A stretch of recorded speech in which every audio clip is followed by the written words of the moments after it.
Bharatiya Janata Party National President Nitin Nabin on Saturday highlighted the crucial core role of farmers in the country's development, stating that their contribution is central to India's growth and prosperity. Speaking at the intellectuals meet in Ranchi, Nabin said the welfare of farmers is directly linked to economic well-being and social harmony. He stressed that the government is committed to ensuring that farmers become active partners in development rather than remaining mere beneficiaries of welfare schemes. आज का युवा निश्चित रूप से आज का युवा देश के निर्माण के लिए काम करना चाहता है, अपने भविष्य को सुरक्षित रखने के लिए काम करना चाहता है। लेकिन कुछ लोगों ने इस देश के युवाओं को एंटी एस्टेब्लिशमेंट नाम दे दिया। मैं मानता हूं कि देश का युवा इनोवेशन के लिए जाना जाएगा, देश का युवा क्रिएशन के लिए जाना जाएगा, पर उसी देशों के मुल्क में एक एंटी एस्टेब्लिशमेंट वर्ड चल पड़ा है। वो एंटी एस्टेब्लिशमेंट वर्ड कभी भारत के युवाओं के लिए नहीं हो सकता है। भारत का युवा निर्माण करने के लिए जानता है, भारत का युवा अनुशासन के साथ देश के निर्माण के लिए काम करेगा। आज अगर मैं कहता हूं कि 2 लाख स्टार्टअप बने, आज हमारे इतने मेडिकल कॉलेज, इंजीनियरिंग कॉलेज बन रहे हैं, हमारे इतने चिकित्सक निकल रहे हैं, हम यूनिकॉर्न की दिशा में आगे बढ़ रहे हैं, हम आईटी का हब बनाना चाहते हैं, तो ये कहीं ना कहीं देश के युवाओं का पुरुषार्थ है, उसके बल पर उनके काम करने के लिए आगे बढ़ रहे हैं।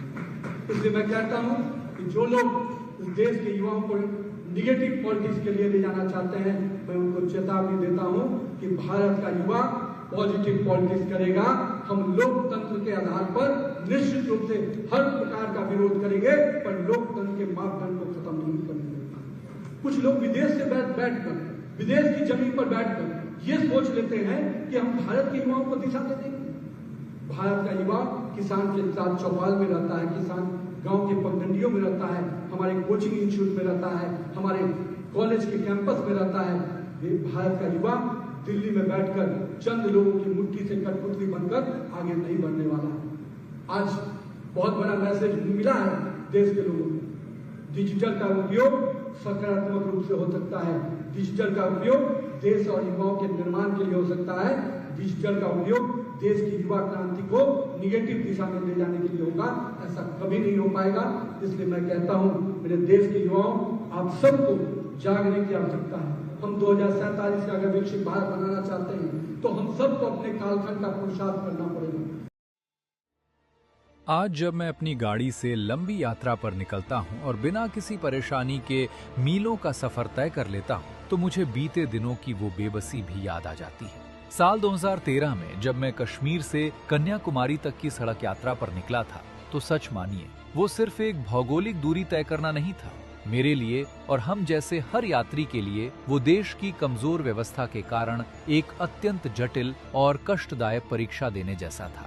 मुझे अच्छी तरह याद है, कांग्रेस की सरकार में कश्मीर से कन्याकुमारी को जोड़ने वाला भारत का सबसे लंबा राष्ट्रीय राजमार्ग यानी NH-44 जगह जगह से टूटा हुआ था, जहां हमें संकरी सड़कों और अंतहीन ट्रैफिक जाम से जूझना पड़ता था।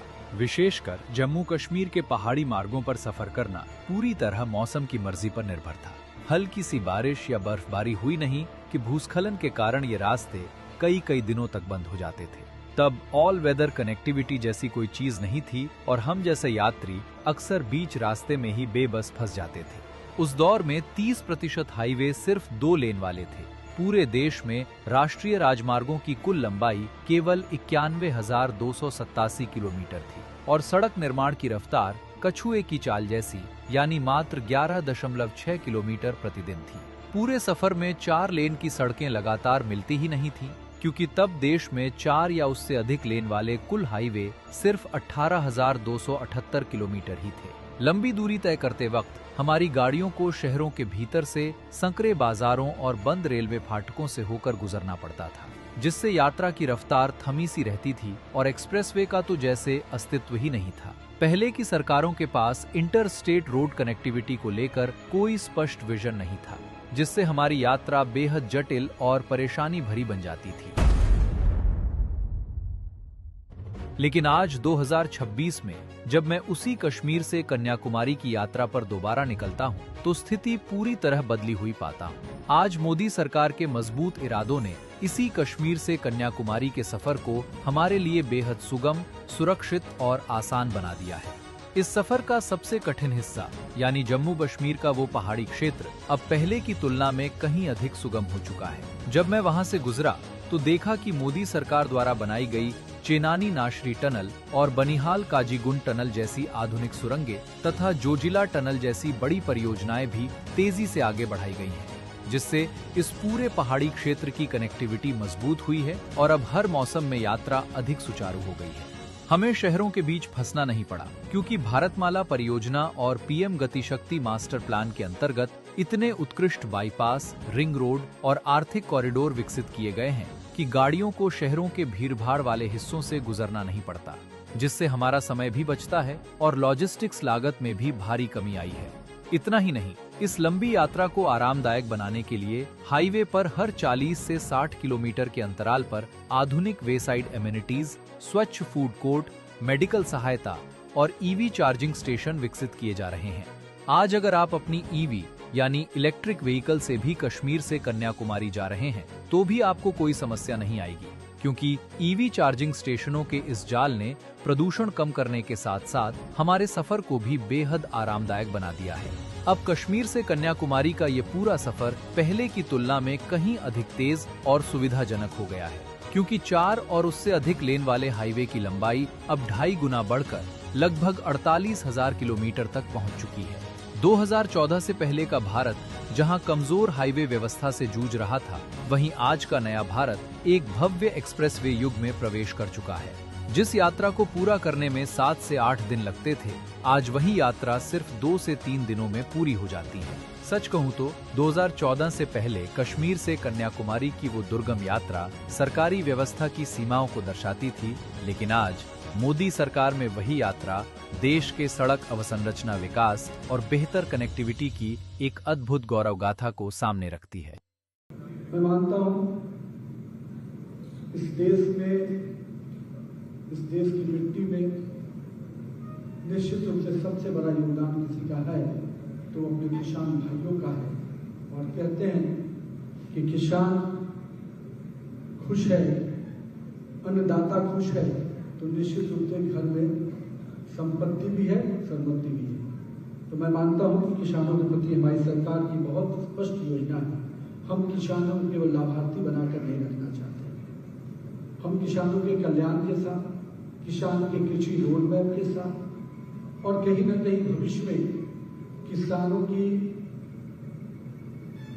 कमाई दुगुनी कैसे हो, कैसे उनको हम उनकी खेती में उनके विषयों को समाधान के साथ साथ उनके साथ संवाद भी करेंगे।